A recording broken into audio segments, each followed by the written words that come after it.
All right, everybody, welcome back to this week's episode of The Providers. This week we've got Steve Ackright hanging out in the studio with us. Steve, how you doing?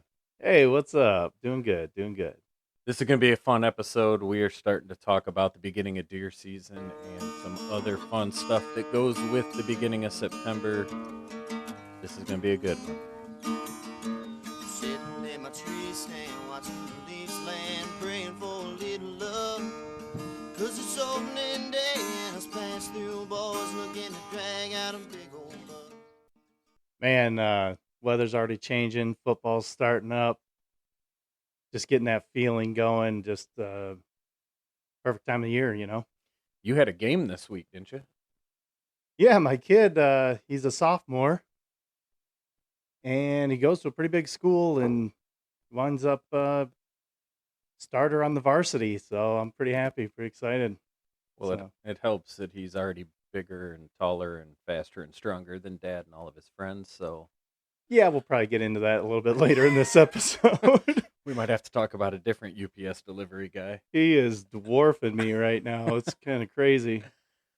So what's been going on, man? It's been a long time since we started talking about doing something like this. Yeah, it's crazy. You mentioned talking about the good old times and just reminiscing about things, and it's like just brings back all those feelings right away. And you always seem to talk me into situations, which sometimes get me into trouble, but it always usually works out pretty good. We usually have a pretty good time. I have no idea what you're talking about. And you're a good Uh, salesman, so you selling me on doing this is kind of like making a sale to an addict. So it's ex- pretty easy sale, I think. I was gonna say I know who I can grab when I need him in a pinch. So, oh man. So we were just laughing because in my mail this past weekend I got the Bass Pro Shops hunting catalog, and I was just telling you before we hit record on this how I took a quick glance at it and was like, I'm pretty sure I have everything in this catalog that I could ever need.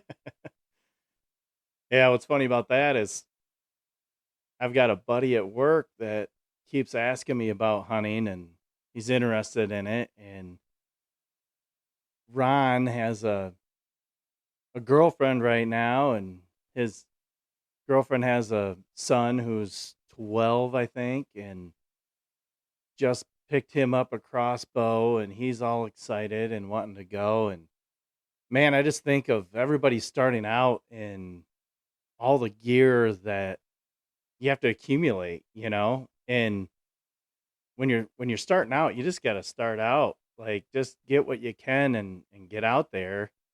And then it's unfortunately it's an expensive sport, like, and that's just even if you just think of deer. I'm into waterfowl and fishing and deer hunting and rabbit hunting, and it's just unbelievable the amount of money it takes just in gear alone. But sitting back as a 46-year-old man, now I've got it's just accumulated over the years, and it's more of dealing with the wife saying, "Where are you going to put all this shit?" And I can remember, like, when I first got into hunting, I was younger than, well, actually, I was older than most of you guys were when you started. So my brother started taking me out when I was 15, 16 years old. But him being 10 years older than me, he had all the camo I could put on, and he had the extra shotgun for me to use for my first couple whitetail hunts and stuff. So I was lucky in that regard. But I think of somebody trying to start out now, and it is crazy. Number one, the amount of stuff that gets pushed towards you that you believe you have to hunt. And number two, the cost of all of it has just absolutely skyrocketed. And I think it intimidates a lot of people that they can't get into it if they're just starting out, which is sad. Yeah, yeah, it truly is. And if you do have kids, starting them out young is such an advantage. I mean, just for their knowledge of the woods, but also with all the gear. I mean, every year it's like Christmas comes around and your kid's like, oh, well, maybe I need a new camo jacket or maybe I need some new boots or, just getting some little things and having it accumulate, or a tree stand or, you know, um, just little minor things. It's Sam being huge now got this trigger release. So we were down in Ohio and it's a youth hunt down there. And Jay's son Logan, who's he's 21, 22 now. Yeah, 21. He's shooting his bow and Sam's curious and Sam's 15 now, so he was 14 then, and he's curious on what Logan's got going on, and he had this thumb release. Sam says, well, how's that work? Let me look at it. Let me shoot it. And then the whole ride home from Ohio, all he did was look up this trigger release. And I'll call it a trigger. It's a thumb release, right? And it was going to be the game changer for him. And that it was just, he was hooked on it. And that's all he could think about. Well, Christmas, he says, this is what I want. What's the cost on this, Steve? Yeah, he went top of the line. $350, something ridiculous, right? So this is the one thing he wants. Well, it's great. It's added to him, he's got more confidence with it. And of course this year, he's a giant. He bought they come in 3 sizes. So it's like a medium large, extra large, or something like that, right? So he gets the one in the middle. And Sam is now 6'2", 240. Huge. His hands are huge. So we're in the yard, and I'm like, you need to get your bow out and practice a little bit. So he takes a couple shots, and then he says, man, this thing's a little bit tight. It's a little bit small. Dad, why don't you try shooting it? Shouldn't have done that. So I shoot it with his bow. And I was dead on. Now, his bow it's not a bad bow, but it's a beginner bow that's made to grow with him. I should not be this accurate with this bow. So then, of course, I take it out my bow and I start shooting with it. I've actually been shooting with it without him knowing. And now I'm hooked on this damn thing. And so, yeah, probably before season here, I'm going to be buying a freaking $300 thumb release just so that he can have one that fits a little better for him. So you're whatever. now in a full car payment to be able to Yeah. release your bow with your thumb is what Yeah, you're trying just to to tell get me. my kids hand-me-down things that are too small for him. And I'm the polar opposite because my daughter's just getting excited about it, and she's 12, and I bought her clothes when she was 9, and she put them on the other day, and they're all 6 inches too short. So now it's back to buying more clothes, knowing full well that in another 2 or 3 years, it's going to be buying another set of camouflage so she can go. But it's just, it seems like it's a vicious cycle. If we're not buying it for us, we're buying it for the kids. And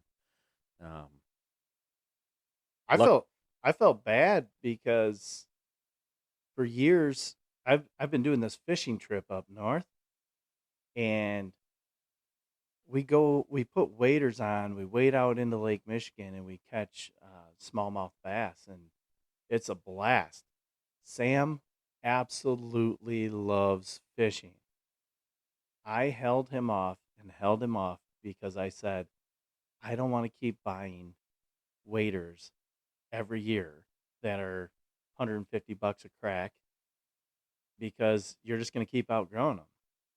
So I finally pull the trigger and say, all right, you're old enough to go. I did this like 2 years ago. Bought him a set of waders.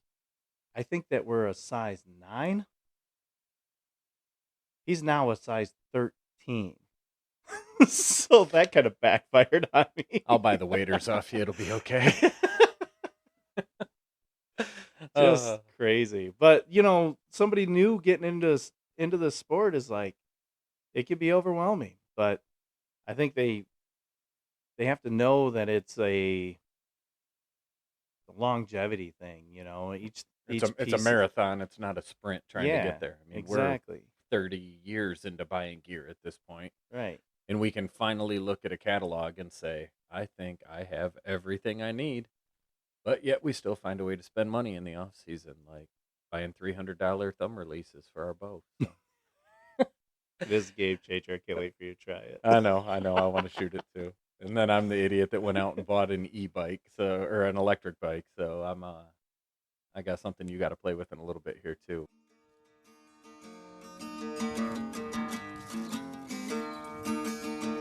Living now, we lay down, close our eyes and go to sleep.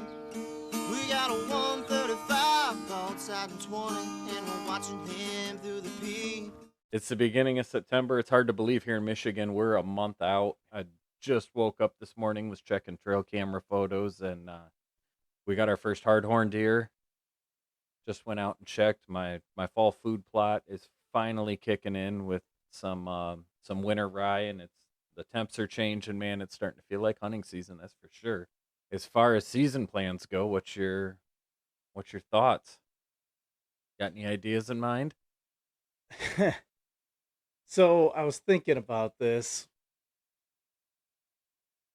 I'm a waterfowl hunter and I'm a deer hunter. Nice part about waterfowl is it keeps you out of the woods until the prime season, right? Well, here's what happens year after year. And I bet there's a lot of guys that'll relate to this. And if you don't, it's just you haven't gotten to that spot yet in your relationship. So I'm married, have kids. Things are easier now because I'm on the downside with my kids being older. So I have a 15-year-old and a 20-year-old. My 15-year-old loves hunting. So he's my best excuse ever to go hunting now. So it's awesome. My wife is 100% in. When they were 5 and 10, a lot different story, right? So right now, going into season, I'm like, man, if you got something on a trail cam right now that's something that's a shooter that's nice, your best odds are early season. You better get on that thing right away. So in your head, you're like, I'm going to hunt it and I'm going to hunt it hard, right? Like you're going to go in strong. Then you're going to hit the lull of the season, but you're still like hanging on to something could still be there. So it's driving you crazy. So you keep going, you keep pushing it. Then it gets to be November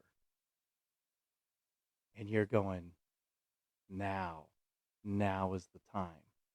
And by that time, you have spent a month of chasing, running, changing plans, canceling dinners, leaving the house, coming home late, having your friend Greg say, oh my gosh, I shot one. We got to go track it. Yep. Plans have changed, right? By November, your wife is done, right? And we're just getting going. Yeah. And that's the best time. You're like, no, not now. Don't do this to me now. This is the Mecca. This is the Super Bowl. I have to go. Now you're locked back into a corner. Right. Going, dude, this is my time. Like, this is what I've waited for. And she's going, you've used all of your time. So it's like, everybody thinks about planning out their season as far as, okay, when to do this, when to do that. But it, like, all of us just want to go and want to push. But you got to think it is our season, but there's a whole life going on outside of season. And sometimes that life comes back and nips you, and you don't want it to nip you right in prime rut. Well, and when you think about it, like, you just look at deer season alone, at least here in Michigan, deer season's 3 months. So, we're only asking our wives for a quarter of the year to right. to half-ass be present to whatever we've got going on because we've got other things in mind. So it's it's a big ask of them, that's for sure. I mean, I can tell you, and we're going to hit on this here in the next couple episodes, our trip down to Ohio, we get back mid-November, and by like December of that same year, my wife's going, "Hey, what are the dates for Ohio next year?" Because she knows, number one, it's not an option we're going, so she'd rather just know. And number two, we got a plan because unlike you, we've got two young kids with a 12-year-old and a um, 8-year-old who are both playing soccer all fall and that kind of stuff. So she's got to get the kids to and from practices and games and all that if I'm going to be out in the woods, which is awesome that she's cool with it. But at the same time, I'm like, yeah, we're only asking for a quarter of the year. Can't you throw us a bone a little bit? And if It, and what's hard on me is that, you know, yesterday being Labor Day, goose season started. I didn't go out. It's the opener. There's the most stupid birds of the year are going to come in, so it's a great hunt normally, but it's a holiday. So I assess that and go, you know what? I'm going to sit this one out, and I'm going to be with the family, and I'm just going to I'm going to chill, you know? And that's hard to do because I know that I will go hard when the time comes. So mid-October, in the lull of deer season, I'm going to be running and gunning for birds. And then it's going to amp me up for the rut, and we're going to go down to Ohio, and then we're going to come back, and it'll be opening day at gun, and it's running and gunning. And then at the end of that, I get excited for rabbits. right, So then yeah, I go rabbit hunting through March. You know what I mean? So yeah, it's like one thing after another, and it's just like, and then, it's easy for us to sit back and go, wait, what? This is what I love. What are you talking about? right, yeah. And if I think about that all the time, like if our wives had a hobby that took them away for 5-6 hours a day to go out and do something multiple days a week, we'd be like, what in the is going on Yeah, here? Like, yeah, are you kidding me? yeah. So I guess overall we're pretty fortunate that we get the support that we get. But man, is it hard to have to try to dive around all the family shit to Yeah. find the time when we want to be out there. So I always figure like it's kind of like the analogy of if hunting was shopping, right? So she goes shopping, and then all of a sudden it's like you don't like no, you can't explain the rut. Like you just can't, to a non-hunter, you just can't explain the rut. right, So the only thing I can come up with is think of Black Friday for like a week, and you have that window, and that's where you're gonna that's your shopping time. That's like the major, that's the only thing I could possibly relate to. I'm never gonna look at Amazon Prime Day the same again now. It's the women's rut. Yeah, exactly. Oh my gosh, that's hilarious. Well, I'll tell you what, man, we are going to dive into some more fun stuff.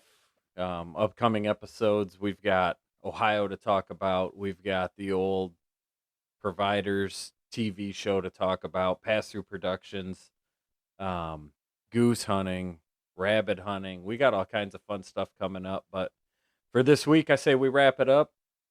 We'll be back with you guys next week. Yeah,